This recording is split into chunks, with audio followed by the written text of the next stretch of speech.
চেতনা নিয়ে, বাংলাদেশ ছাত্রলীগের চেতনা নিয়ে যারা এই দেশকে যারা পাকিস্তানে পরিণত করতে চায়, এদের দাঁত ভাঙ্গার জবাব দিয়ে মৃত্যুর কফিনে পরে এদের আমরা ঘরে পাঠিয়ে দিব।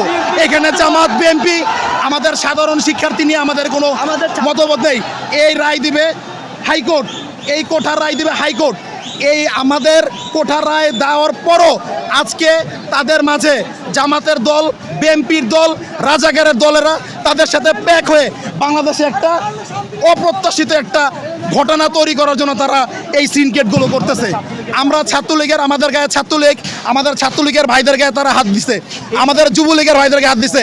আমার অনেক ছাত্রলীগের ভাইয়েরা আজ রক্তাক্ত, আমার অনেক ছাত্রলীগের ভাইয়েরা আজ ঢাকা মেডিকেলের বেডে আজ কাতরাচ্ছে। এদের পিছনে একমাত্র দায় আছে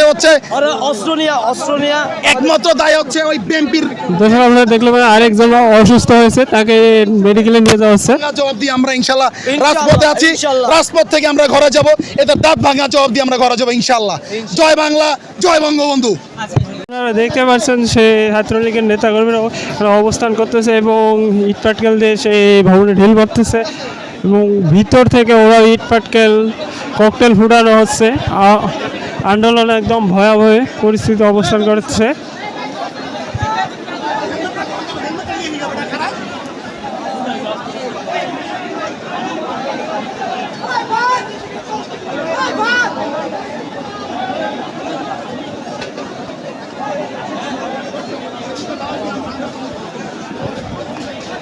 দর্শক আপনারা দেখতে পাচ্ছেন সেই কোটা আন্দোলনকারী এবং ছাত্রলীগের মধ্যে তুমুল ধাওয়া পাল্টা ধাওয়া চলতেছে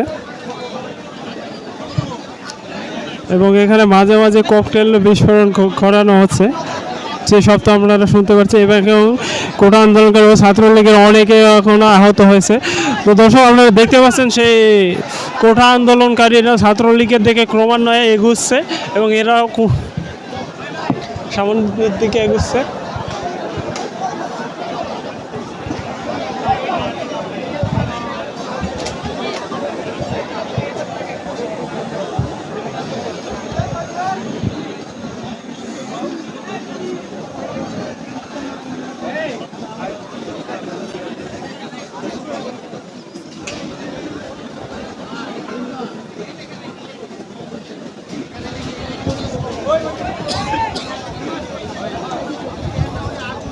ভাই